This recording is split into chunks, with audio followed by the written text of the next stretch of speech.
کبھی بھی دنیاداروں سے امیدیں وابستہ نہ کریں۔ ایک بات سنیں بڑی شاندار، امام غزالی نے لکھی ہے۔ امام غزالی فرماتے ہیں کہ ہارون رشید نہ حج کر کے واپس آیا بغداد میں، تو کونے میں حضرت بہلول دانا بیٹھے تھے، رش بہت تھا، مجمع بڑا تھا۔ حضرت بہلول دانا بھی سڑک کے کنارے بیٹھے تھے، تو سپاہی کہنے لگے یہاں سے اٹھ جاؤ، فرمانے لگے ہارون رشید کی زمین نہیں، زمین میرے رب کی ہے، میں کیوں اٹھوں؟ وہ قریب سے گزرا تو سلام لی، تو آپ نے اس کا پروٹوکول دیکھا تو فرمانے لگے ہارون رشید تجھ سے تگڑے تگڑے موٹے موٹے پروٹوکول میں نے لوگوں کے دیکھے ہیں، اور یہ جو تیرے دائیں بائیں آج تیرے نعرے لگا رہے ہیں، یہ پہلے ان لوگوں کے نعرے لگایا کرتے تھے، اور تھوڑا وقت گزرنے دے، جو تیرے بعد آئے گا نا، یہ سارے پھر ان کے نعرے بھی لگائیں گے۔ تو جھوٹ کی دنیا میں زندہ ہے، ان سے تو نے امیدیں وابستہ کی ہیں، یہ کل اس کے نعرے لگائیں گے۔ اس کے دل پہ بڑا اثر ہوا، گھوڑے سے اتر آیا، آگے کہنے لگا حضور آپ نے مجھے بڑی اچھی نصیحت کی ہے، میرا دل بڑا ٹھنڈا ہوا ہے، میں نے سنا ہے آپ مقروض ہیں، کچھ لوگوں کا قرض، تو مجھے کوئی حکم ہی کر دیں۔ آپ ہنسنے لگے، فرمانے لگے یار تو بڑا ہی بیوقوف ہے، بڑا ہی بیوقوف ہے تو، میں تجھے نصیحت کر رہا ہوں تو مجھے الجھا رہا ہے، حضور کوئی حکم کر دیں۔ کیا خوبصورت انداز ہے رب کریم کے بندوں کا۔ حضرت بہلول دانا فرمانے لگے تیرا رب کون ہے؟ کہا اللہ، تو فرمایا میرا کون ہے؟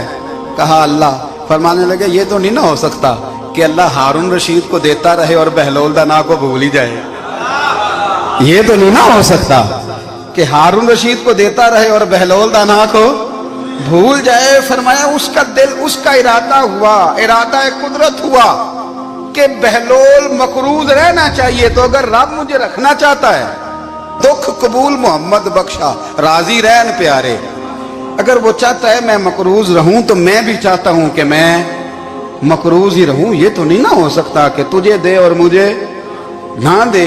فرمایا میری تجھ سے کوئی امید نہیں، مجھے جب بھی دے گا میرا رب بھی دے گا، اور وہ دے گا تو پھر انشاءاللہ خزانے کھول کے دے گا۔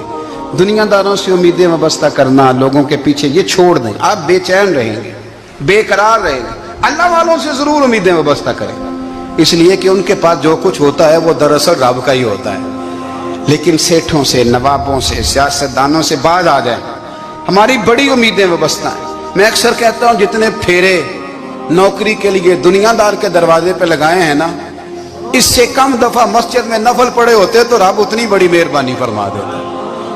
تیسری بات یہ یاد رکھیں، اگر سکون لینا چاہتے ہیں نا، اگر سکون لینا چاہتے ہو نا، تو لوگوں کو ڈسکس کرنا بند کر دو۔ بہت ساری کمزوریاں ہمارے اندر ہوتی ہیں نا، پھر اللہ ہماری روزی تو نہیں نہ بند فرماتا، یہ تو نہیں کہتا کہ زمین سے نکل جاؤ۔ اگر یہی والا معاملہ ہو جو ہمارا ہے کہ شادی پہ اس نے میرے ساتھ برا سلوک کیا تھا، اب ساری زندگی بغض رکھنا ہے، اگر یہی معاملہ فرشتے اللہ کی بارگاہ میں کہیں کہ یا اللہ اس نے فلانے دن شراب پی تھی، اب اس کو زمین میں نہیں رہنے دینا، نظام زندگی چلے گا؟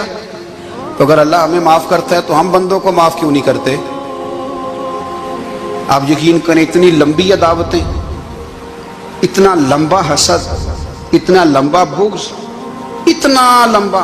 حدیث میں نے پڑھی، میں حیران رہ گیا، میرے نبی کریم علیہ الصلوۃ والسلام نے فرمایا اپنی بیوی سے کبھی بغض نہ رکھنا، اگر اس کی ایک بات ناپسند ہو تو اسے چھوڑ کے وہ بات دیکھو جو تمہیں پسند ہے۔ میں اس حدیث کو پڑھ کے سوچنے لگا کہ کیا بیوی کا بھی بغض رکھتے ہیں لوگ؟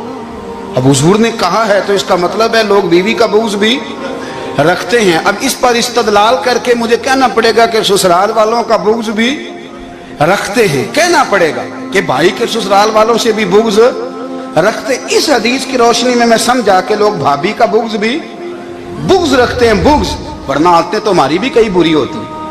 اگر عادات ایک وجہ بنے اختلاف کی تو عادتیں تو ہماری بھی کئی بری ہیں، لیکن ہم اپنی بری عادتوں سمیت اپنے آپ سے پیار کرتے ہیں، اور سامنے والے کی ایک بھی عادت بری ہو تو اس سے بغض رکھتے ہیں۔ بغض نہ پیدا کریں۔ میرے نبی پاک علیہ الصلوۃ والسلام نے فرمایا کچھ چیزیں تمہارے دین کو مونڈ ڈالیں گی، تباہ کر دیں گی، کاٹ دیں گی۔ حضور کون سی؟ فرمایا حسد، تکبر اور بغض، یہ تمہارے دین کو تباہ کر دیں۔ ہم بے چین اس لیے ہیں کہ ہم نے بہت سارے لوگوں کا بغض پالا ہوا ہے، اور ہر فیلڈ میں سیاستدان نے سیاستدان کا، ذاتیات پر اتر کے بات کرتے ہیں، معزز ترین لوگ، تاجر نے تاجر کا،